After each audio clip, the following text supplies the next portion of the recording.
ఈ రోజే school start అయినట్టు మళ్ళీ రేపు పిల్లలు స్కూల్కి వెళ్ళాలి. I don't know how much time have, ఎంత టైం తీసుకోవాలనేది కూడా ఇంపార్టెంట్. అందుకని పిల్లలు స్కూల్కి వెళ్ళాలి, మీరు వెళ్ళాలి. వీకెండ్ అయి ఉంటే మనం రేపు ఈవినింగ్ 11 అయినా పర్వాలేదు ఉండేది. బట్ మిత్రులేమో కాలుష్యం మీద మాట్లాడాలి, రన్నింగ్ పొలిటికల్ సబ్జెక్ట్స్ అన్ని మాట్లాడాలని మీరు ఎక్స్పెక్ట్ చేస్తున్నారు. But I don't take much time. I know మీకు కూడా రేపు అంతా కూడా బిజీ షెడ్యూల్ ఉంటుంది కనుక ఒక 25-30 minutes లో ముగించే ప్రయత్నం చేస్తాను. నెక్స్ట్ టైం ఎట్లా నా డాక్టర్ ఇక్కడ జాయిన్ అయింది కనుక మధ్యలో రావాల్సి ఉంటుంది. ఈసారి వచ్చినప్పుడు ఏదైనా వీకెండ్ చూసి ప్లాన్ చేసుకోవాలి. ముఖ్యంగా అనిల్ కుర్మాచలం లేని రోజు కూడా నాకు కనబడతాను. అనిల్ 2012 లో నేను 13 లో వచ్చినప్పుడు అప్పుడు అయితే ఫస్ట్ మీటింగ్ నాతోనే అనిల్ ఏర్పాటు చేశాను. వీళ్ళు చాలా మంది ఆ రోజు పాల్గొన్నారు, ఈ రోజు పాల్గొన్నారు. I'm so happy. ముఖ్యంగా ఎన్ఆర్ఐ బిఆర్ఎస్ పార్టీ ఫస్ట్ పుట్టిందే మన లండన్ లో పుట్టింది, యూకేలో. మొత్తం ప్రపంచవ్యాప్తంగా ఈరోజు గులాబీ జెండా పాకిందంటే ఎన్ఆర్ఐ యూకే కృషి వల్ల, మీ ఇన్స్పిరేషన్ వల్ల, మీ ప్రయత్నం వల్లనే చెప్పి చెప్పుకోక తప్పదు. అంతేకాదు ముఖ్యంగా మన కల్చర్ ను కూడా, మన బతుకమ్మను, మన బోనాలను కూడా అద్భుతంగా లండన్ లో ప్రారంభించి ప్రపంచ వ్యాప్తంగా కూడా జరగడానికి దోహదపడ్డది కూడా ఎన్ఆర్ఐ యూకే విభాగం. సో అట్లా చాలా బాగా ఒక మంచి టీం వర్క్ చేశారు. మరి ఎన్నో సందర్భాల్లో అక్కడ మేము ప్రొటెస్ట్ చేస్తా ఉంటే దాన్ని ఇక్కడ మీరు ప్రొటెస్ట్ చేస్తూ మన ఇండియన్ గవర్నమెంట్ కూడా రికగ్నైజ్ చేసే విధంగా ఆనాటి భారత ప్రభుత్వం కూడా ఈ తెలంగాణ ఉద్యమం అంటే ఏదో కొద్దిమంది నాయకులదే కాదు, ప్రపంచ వ్యాప్తంగా ఉండే ఇంటెలెక్చువల్స్ అడుగుతున్నారు, ఎన్ఆర్ఐస్ అడుగుతున్నారు, ఈ రాష్ట్రం ఏర్పడాల్సిందే అని చెప్పి ఆనాటి మీ పోరాటం ఎంతో ఉద్యమానికి ఊతమిచ్చింది, ఉద్యమాన్ని ఉరూతలుగించింది, రాష్ట్ర ఏర్పాటుకు దోహదపడ్డది. So I thank each and everyone.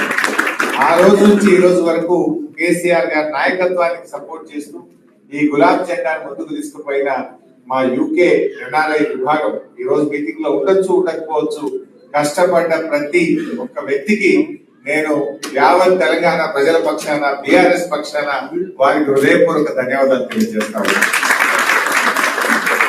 మిత్రులారా, చాలా విషయాలు మీకు తెలుసు. ఈరోజు బిఆర్ఎస్ పార్టీ కేసీఆర్ గారి నాయకత్వంలో ఎన్నో అద్భుతాలు సాధించింది. ఒకప్పుడు భారతదేశంలో ఏముండేదంటే బెంగాల్ ఆచరిస్తుంది, దేశం అనుసరిస్తుంది అనేవారు. కానీ కేసీఆర్ గారి చరిత్రను తిరగరాసిండ్రు, తెలంగాణ ఆచరిస్తుంది, భారతదేశం అనుసరిస్తుంది పదేళ్లలో చేసి చూపించారు కేసీఆర్. ఇదేదో పొలిటికల్ స్పీచ్ కాదు. మీరు లాస్ట్ 10 years లో చూస్తే, మీరు గూగుల్లో సెర్చ్ చేస్తే పర్ క్యాపిటల్ ఇన్కమ్ లో మన తెలంగాణ రాష్ట్రం దేశంలో అగ్రగామిలో ఉంటుంది. పర్ క్యాపిటల్ పవర్ కన్సంప్షన్ లో ఇండియాలో మనం టాప్ 2-3 లో ఉంటాం. మన జిఎస్డిపి గ్రోత్ రేట్ లో ఇండియాలో ఏ స్టేట్ కూడా మన దరిదాపుల్లో కూడా జిఎస్డిపి గ్రోత్ రేట్ లో ఉండదు. ఎవ్రీ హౌస్ హోల్డ్, ప్రతి ఇంటికి స్వచ్ఛమైన త్రాగునీరు అందించింది కేసీఆర్ గారు. యాక్చువల్ గా మన ఎలక్షన్ మేనిఫెస్టోలో పెట్టలే, కానీ కేసీఆర్ గారు తనకు తానే డెడ్ లైన్ పెట్టుకున్నాడు. ఓ రోజు అసెంబ్లీలో మాట్లాడుతూ వచ్చే 3 ఏళ్లలో ప్రతి ఇంటికి త్రాగునీరు ఇవ్వకపోతే మళ్ళీ ఎన్నికల్లో పోటీ చెయ్యము అని చెప్పాడు కేసీఆర్. మా గుండెలు అదిరిపోయింది అసెంబ్లీలో ఉన్నాం, ఇంత ధైర్యంగా చెప్పిండు. ఎందుకంటే మనకంటే ముందు 60 ఏళ్ళు పాలించిన వాళ్ళు ఉన్నారు. 60 ఏళ్లలో చేయని పనిని 3 ఏళ్లలో చేస్తాను. ఒక మారుమూల గోండుగూడెం నుంచి హైదరాబాద్ నగరం వరకు ప్రతి ఇంటికి స్వచ్ఛమైన శుద్ధి చేసిన త్రాగునీరు అందిస్తాను. ఆ ప్రోగ్రాం పేరే మిషన్ అని ఒక ప్రోగ్రాం పెట్టారు. నిజంగా ప్రతిరోజు ఉదయం లేస్తే మనం కాఫీ, టీ ఎట్లా తాగుతామో కేసీఆర్ గారు ఉదయం లేవగానే 2 పనులు చేసేవాడు. పవర్, అసలు మనం బిఆర్ఎస్ పార్టీ అధికారంలోకి వచ్చినాడు రాష్ట్రంలో హైదరాబాద్ లో 4 hours పవర్ హాలిడే. గ్రామీణ ప్రాంతాల్లో అయితే పొద్దున 6కి పోతే రాత్రి 6 దాకా కరెంట్ రాదు. కరీంనగర్, వరంగల్, ఖమ్మం, నల్గొండ, నిజామాబాద్ ఇట్లాంటి జిల్లా హెడ్ క్వార్టర్స్ అయితే daily 6 hours power cut. Industries కు 3 days పవర్ హాలిడే. ఆ సిచ్యువేషన్ లో రాష్ట్రం ఏర్పడింది. కానీ 1 year లో, ఎగ్జాక్ట్లీ ఇయర్, అది గ్రామీణ ప్రాంతమా, పట్టణ ప్రాంతమా, హైదరాబాద్ నగరమా, అది పరిశ్రమల, గృహ అవసరాల, వ్యవసాయమా, ఎవ్రీ కన్స్యూమర్ 24/7 క్వాలిటీ పవర్ ఒక్క సంవత్సరంలో ఇచ్చి చూపించాడు కేసీఆర్. దాన్ని ఒక్క సంవత్సరంలో చేసి చూపించింది బీఆర్ఎస్ ప్రభుత్వం. అంటే అది కమిట్మెంట్, డెడికేషన్. ఉదయాన్నే మనం కాఫీ తాగినట్టు కేసీఆర్ గారు పొద్దున్న లేవగానే ఇలా పవర్ డిమాండ్ ఎంత, ప్రొడక్షన్ ఎంత, what is the gap, how to meet it out, ఎంత పర్చేస్ చేయాలి అవసరమైంది అని ఉదయాన్నే ఫస్ట్ తన ఐప్యాడ్ తీసుకొని పవర్ డిపార్ట్మెంట్ చూసేవారు, దెన్ మిషన్ భగీరథ ప్రోగ్రెస్ చూసేవారు. ఇట్లా ఒక డెడికేషన్ తో పనిచేస్తారు. Not like a chief minister, ఈ work like a CEO of an organisation. అంత డెడికేటెడ్ గా, ఫోకస్డ్ గా పనిచేయడం వల్ల ఆ రకమైన అద్భుతమైన ఫలితాలు వస్తాయి. సో మనం చేసిన తర్వాత ఇండియా, భారత ప్రభుత్వం తెలంగాణ వైపు చూసింది. ఆ మిషన్ కాకతీయ రిప్లేస్ చేసి హర్ ఘర్ కో జల్ అని ఒక ప్రోగ్రామ్ స్టార్ట్ చేసింది. ఇండియా మొత్తం కూడా మేము నీళ్ళు ఇస్తాం. ఫస్ట్ టార్గెట్ 2020 పెట్టిండ్రు, 23 పెట్టిండ్రు, ఇప్పుడు 25 పెట్టిండ్రు, మళ్ళీ ఇప్పుడు 28 కు ఎక్స్టెండ్ చేసిండ్రు. 3 ఏళ్లలో చేస్తామంటే కేసీఆర్ 3 ఏళ్లలో చేశారు. 10 ఏళ్ళు అయినా కూడా ఇంకా భారతదేశంలో ఆ ప్రోగ్రామ్ ఇంకా పూర్తి కాలేదు. సరే, అఫ్ కోర్స్ మనము ఈ దేశానికి ఉపయోగపడ్డాం, ఈ దేశానికి మార్గదర్శకంగా నిలిచాం. మనం పెట్టిన పేరు మిషన్ భగీరథ, కేంద్ర ప్రభుత్వం పెట్టింది హర్ ఘర్ కో జల్. ఈ రోజు ఒక 70-80% ఆఫ్ ఇండియా కంప్లీట్ అయింది. ఇంకో 20% ఉంది, ఇంకో 2-3 years లో కావచ్చు. అది తెలంగాణ రాష్ట్రం, బీఆర్ఎస్ పార్టీ ఈ దేశానికి ప్రతి ఇంటికి త్రాగునీరుకు మార్గదర్శకమైంది. అలాగే మనం ఇంకో ప్రోగ్రామ్ చేశాం, దట్స్ కాల్డ్ మిషన్ కాకతీయ. తెలంగాణలో చాలా చెరువులు ఉంటాయి. మనందరం ఏదో ఒక గ్రామం నుంచి వచ్చిన వాళ్ళమే, బ్యాక్ అండ్ ఏదో ఒక ఊరు ఉంటుంది మనకు. సో ఏ ఊర్లో పోయినా 10 చెరువులు, 20 చెరువులు, 30 చెరువులు ఉంటాయి, కుంటలు, చెరువులు. సో అవన్నీ కూడా ఉమ్మడి ఆంధ్రప్రదేశ్ లో పట్టించుకోకపోతే మనం మిషన్ కాకతీయ అనే ఒక ప్రోగ్రామ్ స్టార్ట్ చేసి renovation and restoration of village tanks. అందులో నీళ్లు బాగుంటే గ్రౌండ్ వాటర్ టేబుల్ పెరుగుతుంది, బావుల్లో నీళ్లు ఉంటాయి, బోర్లలో నీళ్లు ఉంటుంది, వ్యవసాయం బాగా అభివృద్ధి చెందుతుంది. అందరికీ కూడా, పశువులకు, పక్షులకు, ముఖ్యంగా చేపలు అంతా కూడా ప్రజలు, గ్రామీణ పల్లె ప్రజలందరికీ ఉపాధి అవకాశాలు దొరుకుతాయి. సో ఆ ప్రోగ్రామ్ బాగా చేసాం మనం. ఒక వార్ ఫుటింగ్ లో దాదాపు 30,000 చెరువులను 3 సంవత్సరాల్లో రిస్టోర్ చేసిన మిషన్ కాకతీయ. ఆ ప్రోగ్రాం మొత్తం దేశం యొక్క దృష్టి ఆకర్షించింది. అప్పుడు కేంద్ర ప్రభుత్వం అమృత్ సరోవర్ అనే ఒక ప్రోగ్రాం తీసుకొని అందరినీ తెలంగాణకు పంపించారు. Central water commission chief engineers, వివిధ రాష్ట్రాల నుంచి ఎంతో మంది ఇరిగేషన్ డిపార్ట్మెంట్ అధికారులు తెలంగాణకు వచ్చి మన ప్రోగ్రామ్ ను చూసి భారతదేశం మొత్తం కూడా అమృత్ సరోవర్ పేరు మీద ఒక ప్రోగ్రామ్ చేస్తారు. సో అట్లా ఒకటిగా మన రైతుల కోసం first of it's kind in our country. అసలు రైతులకు నేరుగా క్యాష్ ఇన్సెంటివ్ ఇవ్వడం. అంటే వ్యవసాయం ఇవాళ రేపు గ్రామీణ ప్రాంతాల్లో ఏమైంది, వాడు 100 ఎకరాల భూమి ఉండని, 50 ఎకరాల భూమి ఉండని, 10 ఎకరాల భూమి ఉండని, రైతుకి ఎవడన్నా పిల్లని బట్టి ఇవ్వడానికి రెడీగా లేదు.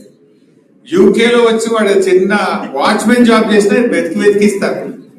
కారణం ఏమైంది, ఎందుకు జరిగింది అంటే రైతు అంటే ఆదాయం తగ్గింది, రైతు వ్యవసాయం అంటే చిన్న చూపు అయింది, అది లాభసాటిగా లేదు, ఎంత చేసినా కష్టమే అనేటువంటి భావన వచ్చింది.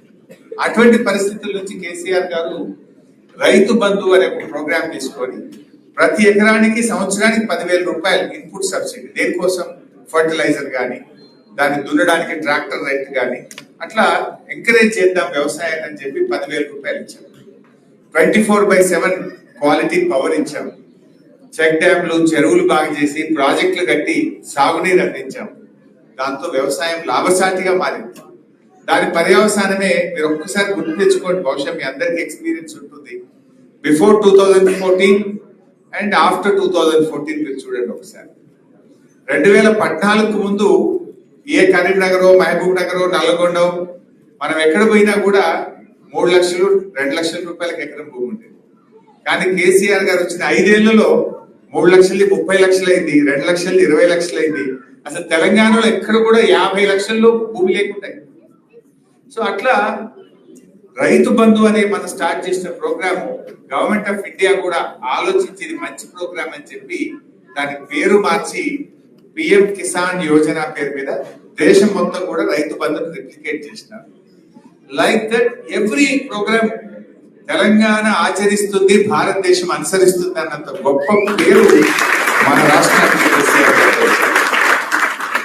అది విద్యుత్ వినియోగంలో కావచ్చు, కరెంట్ లో కావచ్చు, రోడ్ ట్రాన్స్పోర్ట్ కావచ్చు, డ్రింకింగ్ వాటర్, అంటే ఏ సెక్టర్ తీసుకున్నా కూడా Telangana has become a model. అసలు మన ప్రభుత్వం ఉన్నప్పుడు ఆల్మోస్ట్ ఎవ్రీ మంత్ ఏదో ఒక స్టేట్ నుంచి ఏదో ఒక డెలిగేషన్ వచ్చేది. డ్రింకింగ్ వాటర్ స్టడీ చేసుకోవడానికి, పవర్ సెక్టర్ స్టడీ చేయడానికి, హరితహారం స్టడీ చేయడానికి. యూకేలో మేము నిన్నటి నుంచి తిరుగుతా ఉంటే జస్ట్ అకాడమిక్ గా తెలుసుకుంటున్నాం. ఒక చెట్టుకు కొట్టాలంటే ఎంత కష్టం, ఇక్కడ చెట్లను ఎంత జాగ్రత్తగా చూస్తారు, ఎన్విరాన్మెంట్ ఎంత బాగా ప్రొటెక్ట్ చేస్తారు, ఎన్విరాన్మెంట్ హౌ ఇంపార్టెంట్ హియర్ అనేది నాకు చెప్తా ఉంటుంది మన మిత్రులందరూ కూడా. సేమ్ థింగ్ కేసీఆర్ గారు ఆలోచించారు. నో అదర్ చీఫ్ మినిస్టర్ ఇండియాలో ఎవరు చేసి ఉండరు. మన తెలంగాణ రాష్ట్రం ఏర్పడిన తర్వాత 7.7% గ్రీన్ కవర్ పెంచి ఇండియాలో ఫస్ట్ అండ్ నంబర్ 1 స్టేట్ గా తెలంగాణ చేసుకుంది. 10 years లో 7.7 గ్రీన్ కవర్ పెరిగింది. జనరల్ గా గ్రీన్ కవర్ పెంచితే ఓట్లు రావు, ఓట్లు వచ్చేది కాదు, ప్రజలకు వెంటనే రిలీఫ్ కానీ దాని అర్థం కాదు. దాని effect you can see after a decade, maybe a decade. So అది పొలిటీషియన్స్ కు నచ్చే ప్రోగ్రామ్ కాదు. కానీ కేసీఆర్ ఇస్ ఎ విజనరీ. నేను కాదు, నా రాష్ట్రం ముఖ్యం, నా ప్రజలు ముఖ్యం అనుకున్నాడు కనుక 10 ఏళ్లలో 7.7 గ్రీన్ కవర్ పెంచారు. దాన్ని చాలా ఇంపార్టెంట్ తీసుకుంది. ఎందుకంటే ఆరోగ్య తెలంగాణ అంటే మంచి ఆసుపత్రులు కట్టడం కాదు, మన జీవన ప్రమాణాలు పెంచడమే అది నిజంగా ఆరోగ్య తెలంగాణ అవుతుంది. సో నీ quality of air, quality of water, నీ road network, all these things are very important. అట్లా మన రాష్ట్రాన్ని అద్భుతంగా అభివృద్ధి చేసుకొని పోయినాం. సో అందుకే తెలంగాణ ఈ దేశంలోనే ఒక నంబర్ 1 రాష్ట్రంగా అభివృద్ధి జరిగింది. సరే అన్ఫార్చునేట్లీ వాళ్ళకు అర్రాజ్ పాటలాగా పాడింది. కేసీఆర్ 10,000 రైతు బంధు ఇచ్చింది కదా, నేను 15,000 ఇస్తాను. ఒక ఆయన మెదక్ ఎమ్మెల్యే, మీరు ఎప్పుడైనా వీడియో చూసిందో లేదో, ఎలక్షన్ లో పోటీ చేసిన ఆయన, కేసీఆర్ 24 గంటల కరెంట్ ఇచ్చిండు, రోజుకు నేను 48 గంటలు ఇస్తాను. చూసిందే సోషల్ మీడియా. సో అట్లా వాళ్ళు మాట్లాడేసినారు, ఏది బట్టి అది మాట్లాడినారు. కేసీఆర్ ఆడపిల్ల పెళ్లికి ₹1,00,000 ఇస్తున్నాడు కదా, మేము ఇంకా తులం బంగారం కల్పిస్తామన్నారు.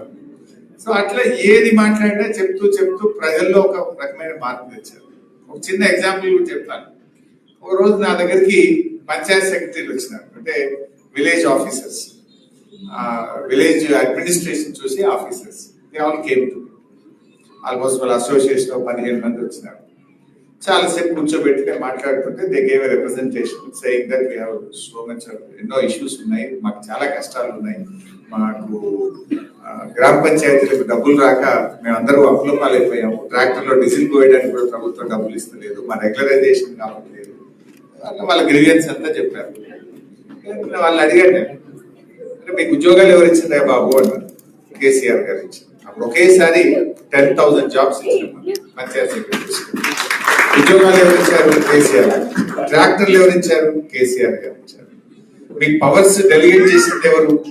ప్రతిదానికి కలెక్టర్ దగ్గరకు, ఆర్డీఓ దగ్గరకు అనుకుంటా పవర్స్ డెలిగేట్ చేసింది ఎవరు? కేసీఆర్ గారు ఇచ్చారు. మరి మీరే కదరా పోయి మమ్మల్ని ఒడగొట్టింది అని అంటే ఒక మంచి మాట చెప్పండి. నేను కూడా ఐ రియలైజ్ ఏమన్నాడు ఒక సెక్రటరీ అందరూ వేసి, మాకు ఎట్లా తెలుస్తుందన్నా మీ విలువ, తెలంగాణ వచ్చినాక డైరెక్ట్ మీరే గవర్నమెంట్ లోకి వచ్చిండ్రు, 2 టర్మ్లు మీరే ఉన్నారు, వాళ్ళు ఏదేదో చెప్తున్నారు కదా, వాళ్ళు ఏదో చెప్తే ఇంకా బాగా అయితేమో, ఇంకా బెటర్గా ఉంటదేమో అని అనుకున్నాము. నౌ వి రియలైజ్డ్, గవర్నమెంట్ మారింది కంటే we realised we are able to judge. ఇప్పుడు అర్థమైందన్నా, ప్రభుత్వం మారిన తర్వాత పాతదేంటి కొత్తదేంటి, మేము ఏం మిస్ అయ్యామో, మేము ఏం కోల్పోతున్నామో మాకు అర్థమైంది అన్నారు. అంతకుముందు అన్న 10 ఏళ్ళు మీరే ఉన్నారు రాష్ట్రం ఏర్పడిన తర్వాత, నేరుగా మన ప్రభుత్వం ఉండడం వల్ల కంపేర్ చేసుకోవడానికి మాకు ఆపర్చునిటీ లేకుండా పోయింది. ఇప్పుడు గవర్నమెంట్ మారిన తర్వాత ఏడాది లోపలనే మాకు అర్థమైంది what we're missing, what we're lose అనేది ఇప్పుడు మాకు అర్థమవుతుంది అన్నారు. సో అట్లా తెలంగాణలో చాలా మార్పులు వచ్చింది. ఇలా చెప్పుకుంటూ పోతే చాలా విషయాలు ఉన్నాయి. బాగా డెవలప్ అయిన స్టేట్. గతంలో చంద్రబాబు నాయుడు కూడా మీరు స్పీచ్లు చూసుకుంటారు, ఆయన మాట్లాడేవాడు.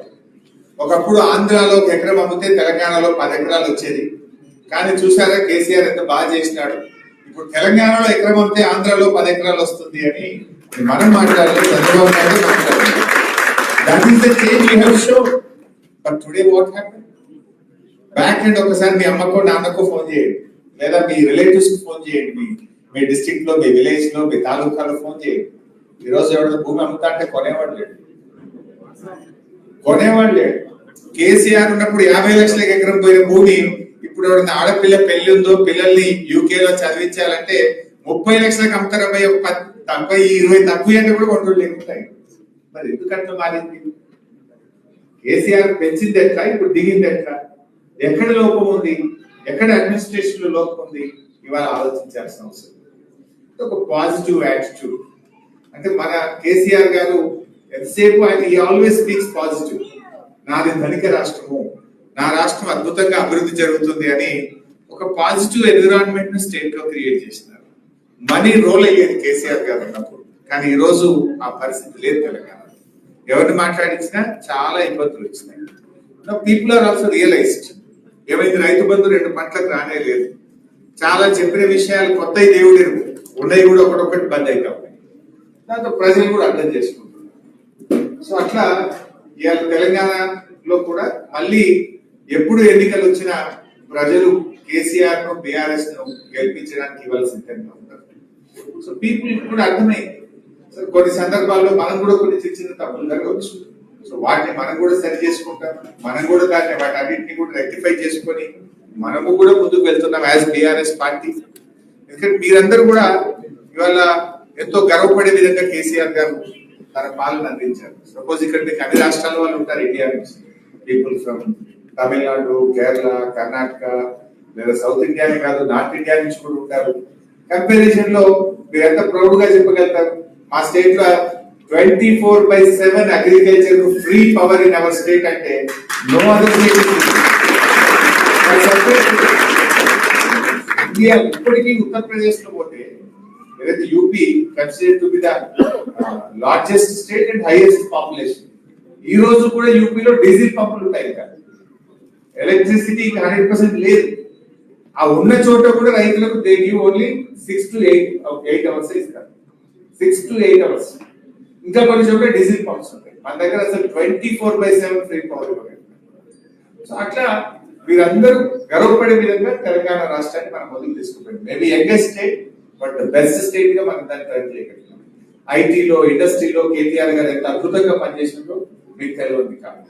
ఈవెన్ బెంగళూరులో కూడా గ్రోత్ రేట్ లో మనం బెంగళూరు కూడా బీట్ చేసినాం. ఐటీ ఎక్స్పోర్ట్స్ గ్రోత్ లో కానీ, ఐటీ జాబ్ క్రియేషన్ లో మనము బెంగళూరు కూడా ఓవర్టేక్ చేసినాం.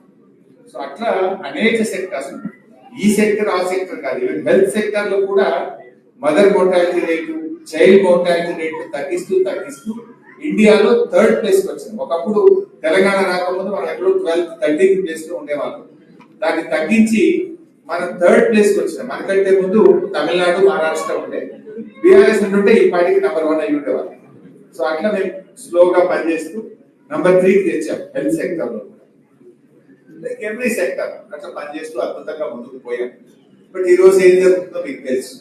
ఎంతసేపు కొత్త ప్రభుత్వం వచ్చిన తర్వాత పర్ఫార్మెన్స్ లో కాకుండా వాళ్ళు ఏదో ఒక గోబల్స్ ప్రచారం, మనం ఇది ఈ కమిషన్ వేసినాము, ఆ ఎంక్వైరీ చేసినాము, దీంతో కాలం గడిపే ప్రయత్నం చేస్తున్నాం. అంటే negative attitude.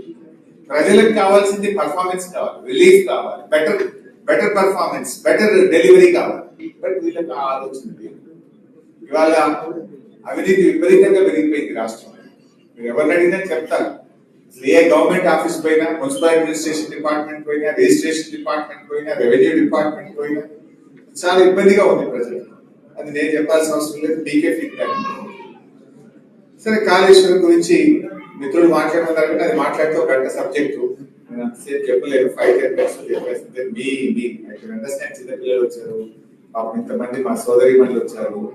I can't test your patience, so I'll finish in 10 minutes. So Kaleshwaram విషయానికి వచ్చారు. కాళేశ్వరం పదే వింటారు. కాళేశ్వరం అంటే 1,00,000 కోట్ల రూపాయలు పోయినాయని, లేదా కాళేశ్వరం కులేశ్వరం అయిందని, ఇలాంటి గ్లోబల్ విస్పర్ క్యాంపెయిన్ ఒకటి చేస్తాం. యాక్చువల్లీ వాట్ ఈస్ కాళేశ్వరం అంటే, సింపుల్ గా చెప్పాలంటే, కాళేశ్వరం ప్రాజెక్ట్ లో 3 బ్యారేజీలు, 15 రిజర్వాయర్లు, 19 సబ్స్టేషన్లు, 21 పంప్ హౌస్లు, 203 కిలోమీటర్స్ తెగలు, 1531 kilometers gravity canal, 98 kilometers of pressure main, 540 meters of pumping system. All this together is a Kaleshwaram. Beauty of Kaleshwaram is manchi good year. This year is last year and this year is a very good rainfall. Mana state lo manchi varshpatam. When you have a good rainfall, మనకు SRSP నుంచి mid బానేరు, ఎక్కడైతే సిరిసిల్ల దగ్గర mid బానేరు ఉంటుందో SRSP నుంచి mid బానేరు నీళ్ళు వస్తాయి by gravity. You will operate the motors and pumps of Kaleshwaram from Midmaner itself. You don't operate from Ellapalli and you don't operate from Kaleshwaram, Medigatta. You will operate from Midmaner itself. And 50% system is nadustundi, but I got 37 lakh acres ko I got to deal with. Good year, average rainfall undi. Appudu emavutante we will operate motors from Ellapalli. మన Kadem reservoir Adilabad లోని కడెం నుంచి మంచి వరద ఎల్లంపల్లికి వస్తే ఎల్లంపల్లి నుంచి motor launch చేసుకుంటే మనము Kaleshwaram system పనిచేస్తుంది. So bad year, less rain fall ఉన్నప్పుడు తప్పనిసరిగా నీళ్లు ఉండేటువంటి పాయింట్ మేడిగడ్డ పాయింట్. అంటే ఎక్కడ వర్షపాతం లేకుండా కూడా ఆ మహారాష్ట్ర అడవుల్లో మరి ఆ ప్రాంతంలో పడ్డ వర్షపు నీరుతో తప్పకుండా నీళ్లు ఉండే ప్రాంతం Medigadda point. That is the ఇక ఎంత క్రైసిస్ లో కూడా అక్కడ తప్పకుండా నీళ్లు ఉంటాయి. కాళేశ్వరం అంటే ఏంటి? అసలు 37 లక్షల ఎకరాలకు సాగునీరు అందిస్తుంది. 60% ఆఫ్ తెలంగాణకు డ్రింకింగ్ వాటర్ ఇస్తుంది. ఇండస్ట్రీకి 16 TMC ఆఫ్ వాటర్ పెట్టాం. ఇండస్ట్రీకి ఉంటుంది డ్రింకింగ్ వాటర్ ఇంక్లూడింగ్ హైదరాబాద్ తో పాటు 60% ఆఫ్ తెలంగాణకు డ్రింకింగ్ వాటర్ ఇస్తుంది. అదే విధంగా 37 లక్షల ఎకరాలకు సాగునీరు అందిస్తుంది. సో ఇలాంటి బ్యూటిఫుల్ ప్రాజెక్ట్ ఇట్లా ఏం జరిగింది యాక్చువల్గా? అన్ఫార్చునేట్లీ 3 barrages అని చెప్పాను. Before 3 barrages, all the 15 reservoirs with a capacity of 141 TMC, 141 TMC ల సామర్థ్యం కలిగిన 17 రిజర్వాయర్లు దే ఆర్ ఇంటాక్ట్. ఇప్పుడు ఉదాహరణకు Mallanna Sagar, the biggest reservoir with 50 TMC capacity. మొన్న రేవంత్ రెడ్డి గారు ఆ మల్లన్న సాగర్ నుంచి హైదరాబాద్ మూసీకి నేను నీళ్లు తీసుకెళ్తాను, మూసీ మురికి నీరును పారదోలడానికి ఈ కాళేశ్వరం నీళ్లను మల్లన్న సాగర్ నుంచి తీసుకెళ్లి మూసీలో వదిలితే ఆ మురికంతా కొట్టుకపోతుందని ఒక 7,000 కోట్ల రూపాయలతో టెండర్ పిలిచినాడు. వర్క్ జరుపుతాం. మరి కాళేశ్వరమే కూలిపోతే ఈ 7,000 కోట్ల రూపాయలతో ఎందుకు టెండర్ పిలిచావు అంటే there is no answer in assembly. దానికి ఆన్సర్ లేదు. ఆయన మళ్ళీ ఒకటి గంధమల్ల అని నల్గొండ డిస్ట్రిక్ట్ ఆలేరు నియోజకవర్గంలో ఒక రిజర్వాయర్ ఫౌండేషన్ వేసినాడు సీఎం. ఆ గంధమల్లకి ఎక్కడి నుంచి నీళ్లు పోతాయి? మల్లన్న సాగర్. కాళేశ్వరంలో అంతర్భాగంగా నిర్మించిన largest reservoir with 50 TMC capacity called Mallanna Sagar. Mallanna Sagar నుంచే గంధమల్లకు పో. నువ్వే కాళేశ్వరం కూలింది అంటావు. 3,000 కోట్ల రూపాయలతో గంధమల్ల రిజర్వాయర్ కంట దాని కింద 1,00,000 ఎకరాలకు నీళ్లు ఇస్తాడు. Source is Kaleshwaram and Mallanna Sagar. Double standards. Number 2 Uttam మాట్లాడుతూ మన అసెంబ్లీలో అన్నాడు, ఏమన్నాడు? అసలు వితౌట్ కాళేశ్వరం ఈసారి చాలా పంట పండింది, హైయెస్ట్ క్రాప్ ఈల్డ్, అత్యధికంగా పంట పండింది, అసలు రికార్డు పంట పండింది, కాళేశ్వరమే లేదు అని. నేను సింపుల్ గా లేచి ఒక క్వశ్చన్ అడిగాను. 2 years అయింది మీ గవర్నమెంట్ వచ్చి, ఒక్క చెరువు తవ్వినారా? ఒక్క చెక్ డ్యామ్ ఏమైనా కట్టినారా? ఒక ప్రాజెక్ట్ ఏమైనా కట్టినరా? ఒక కాలువ ఏమైనా తవ్వారా? మీ 2 years లో ఒక్క ఎకరానికి ఎక్కడన్నా అడిషనల్ గా వాటర్ ఇచ్చారా? ఇస్తే చెప్పు దాని పేరు అన్నా. సైలెన్స్. మరి నువ్వు ఒక్క ఎకరానికి నీళ్ళు ఇవ్వలేదు, ఒక ప్రాజెక్ట్ కట్టలే, ఒక చెరువు తవ్వలే, ఒక కాలువ తవ్వలేదు, ఎక్కడి నుంచి పండింది? All this is done by BRS government in the last 10 years. So Kaleshwaram వాడలేదంట. నేను ఇందాక చెప్పినది, in a good year we'll operate pumps and motors from Midmaner. మనకు బాగా వర్షాలు పడ్డాయి కనుక they have operated from Midmaner. Medigadda point use చేయలేదు. మిడ్మానేర్ లో మోటార్ వస్తుంటే మానకొండూరు నియోజకవర్గంలో అన్నపూర్ణ రిజర్వాయర్కి వెళ్తాయి. అన్నపూర్ణలో మోటార్లు వస్తుంటే సిద్దిపేట నియోజకవర్గంలో రంగనాయక్ సాగర్కి వస్తాయి. రంగనాయక్ సాగర్ లో మోటార్లు వస్తుంటే మల్లన్న సాగర్కి వెళ్తాయి. మల్లన్న సాగర్ లో మోటార్ వస్తే కొండపోచమ్మ సాగర్ వెళ్తాయి. ఇప్పుడు సిద్దిపేటలో నా కాన్స్టిట్యూన్సీ లో రంగనాయక సాగర్ కింద 1,00,000 ఎకరాల పంట పడుతుంది. బిఫోర్ తెలంగాణ జీరో ఇరిగేషన్ లేదు, నో ఇరిగేషన్ సిస్టమ్. ఈ గవర్నమెంట్ వచ్చినాక గవర్నమెంట్ తరఫున కొండా మినిస్టర్ వచ్చి ఆడ మోటార్ వచ్చి 1,00,000 ఎకరాలకు నీళ్లు విడుదల చేసిన స్టేట్మెంట్ ఇస్తుంది. రేవంత్ రెడ్డి అంటాడు కాళేశ్వరం కూలిపోయింది, 1 ఎకరం వస్తుంది. ఆల్ యాక్చువల్ జరిగింది ఏంటి నేను చెప్పినట్టుగా all the system is intact. So 3 బ్యారేజీల్లో first barrage call Sundilla, then Annaram, then Medigadda. Sundilla is intact, Annaram is intact. అసెంబ్లీలో కోదండరామ్ గారు క్వశ్చన్ అడిగాడు, మేడిగడ్డ లాగా సుందిల్లా అన్నారం కూడా కూలిపోతాయా అని నిపుణులు చెప్తున్నారా అని అసెంబ్లీలో క్వశ్చన్ అడిగాడు. కానీ ఉత్తమ్ ఏం చెప్పాడు answer, no they are perfect, అవి బాగున్నాయి. ఆ తర్వాత వచ్చింది మేడిగడ్డ బ్యారేజ్. మేడిగడ్డలో 84 గేట్స్, 85 పియర్స్, పిల్లర్ల మధ్య ఉండేది gate. There are 7 blocks, 85 piers, 84 gates. So ఈ 84 గేట్స్ ఆర్ ఇంటాక్ట్. 85 పియర్స్ లో 3 పియర్లు కుంగినాయి కంటే, అది సంఖ్య ఇది కూలి కూడా పోలేదు, కుంగినాయి 3 పిల్లలు కుంగినాయి. Out of 85, out of 84 gates 85 piers. 85 piers లో 3 పియర్స్ కుంగినాయి ఇన్ బ్లాక్ 7. NDSA రిపోర్ట్ అంటే వాట్ NDSA said, మొత్తం ఆ block 7 out of 7 blocks 6 blocks are intact. Block 7 replace చేసి మళ్ళీ కట్టండి, you can operate the system అని NDSA చెప్పింది. వాడేమంటాడు, దానికి అది చేయకుండా 2 years నుంచి టైం వేస్ట్ చేసి మొత్తం కాళేశ్వరం పోలేదు. ఒక గోబల్స్ ప్రచారానికి పాల్పడతారు. నేను మొన్న అసెంబ్లీలో అడిగిన, మరి మీ కాంగ్రెస్ ప్రభుత్వమే కట్టి కాంగ్రెస్ హయాంలో కూలిన కడెం ప్రాజెక్ట్ సంగతి ఏంటి, ఎల్లంపల్లి ప్రాజెక్ట్ సంగతి ఏంటి, పెద్దవాగు ప్రాజెక్ట్ సంగతి ఏంటి? మొత్తానికి ప్రాజెక్టే వాష్ అవుట్ అయింది. ఇక్కడ project is 99.5% is intact. Only 3 piers has sunk. ఆ 3 పిల్లర్లను 7th బ్లాక్ రిప్లేస్ చేస్తే 300-400 కోట్లు అయిపోయి ముచ్చటకు 1,00,000 కోట్లు అని చెప్పి ఒక గోబల్స్ ప్రచారం. In fact the expenditure incurred is only 94,000, 93,850. They say 1,00,000 కోట్ల కుంభకోణం. The expenditure incurred itself, it is 93,850. Out of that, 99.5% is intact. అంటే ఈ రకంగా ఇంకా ఎంతకాలం ఇలా చేయగలుగుతారు? ప్రజలే ఇన్నోసెంట్ కాదు కదా. నేను ఆయన ఎమ్మెల్సీ నాగేశ్వర్ గారు ఏదో చెప్తా ఉంటే నేను టీవీలో చూస్తా ఉంటే ఆయన మాట్లాడుతూ మాట అన్నాడు. నిన్న నాకు చొప్పదండికి ఒక రైతు ఏదో ఫోన్ చేసినాడు, ఏమయ్యా ఎట్లుంది కాళేశ్వరం గురించి ఏమనుకుంటున్నారు అంటే, ఏమున్నా సార్ నేను నాగలు పెట్టి దుంతా ఉంటే ఆ ఎద్దు తాడు తెగిపోయింది. తాడు తెగిపోతే ఈ తాడు తయారు చేసినోడు ఎవడు, ఈ తాడులో క్వాలిటీ లేదా, ఈ తాడులో లోపం ఉందా అని తిరుగుతారా సార్, ఇంకో తాడు పెట్టి దుంతరా సార్ నేను అన్నాడు.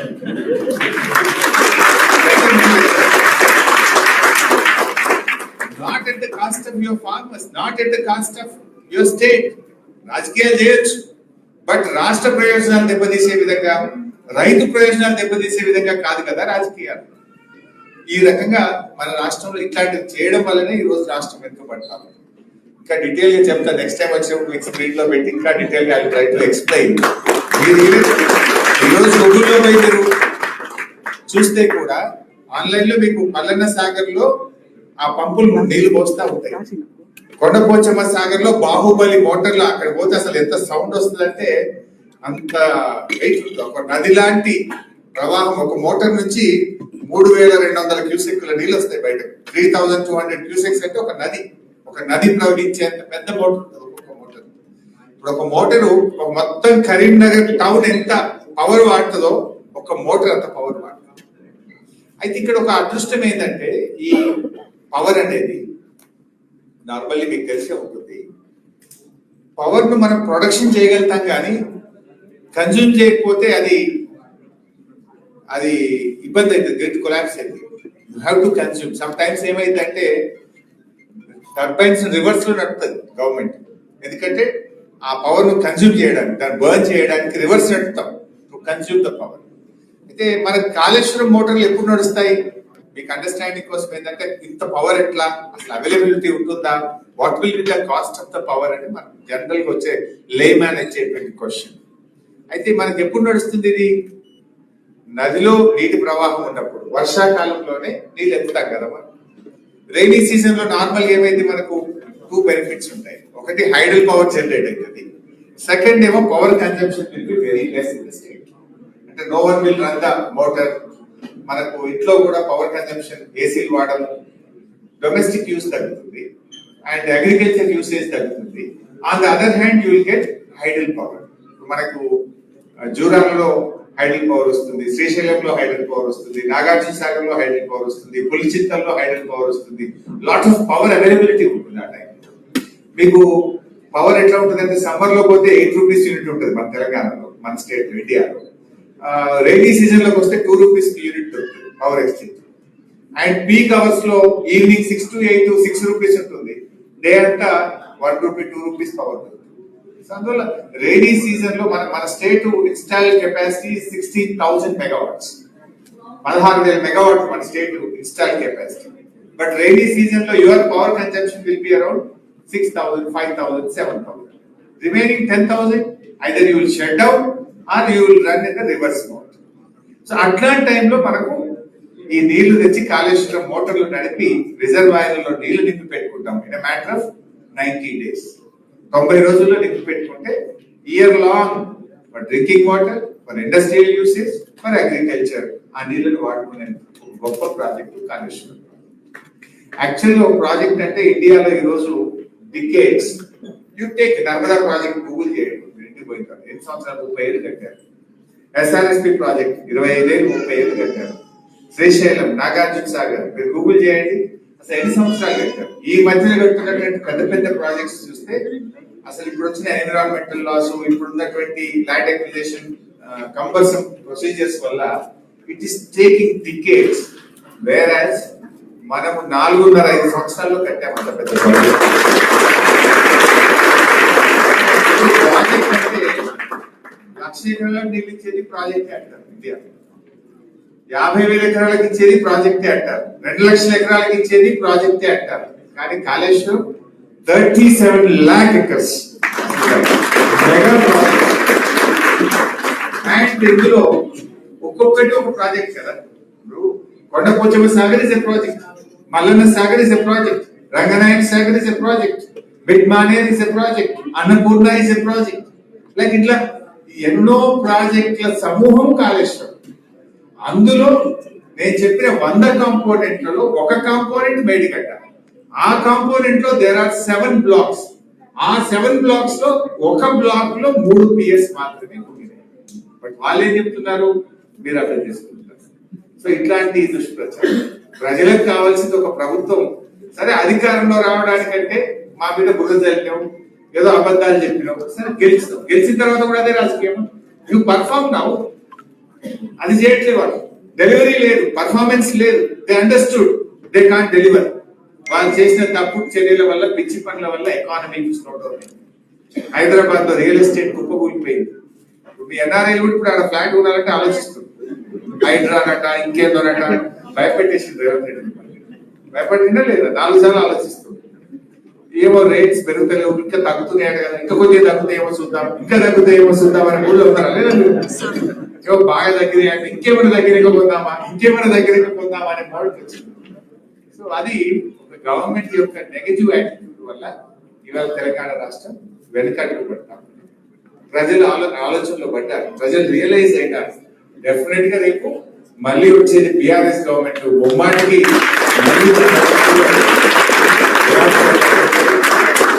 మీ యొక్క నైతిక పద్ధతి, ఎన్ఆర్ఐల యొక్క సహకారం ఎప్పటికి కూడా మర్చిపోలేం.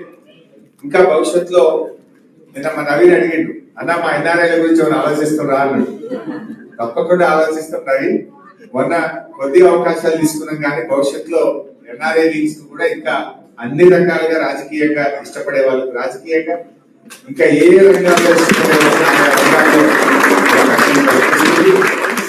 మీ మద్దతు This is TRS like a పార్టీకి VIP ఎంతో ఉపయోగం. area, you know why? దయచేసి బ్యాక్ ఎండ్ లో ఫోన్ లో మాట్లాడినప్పుడు కానీ It's like the urea master. కష్టాలు It's like చూస్తున్నారు the master lab.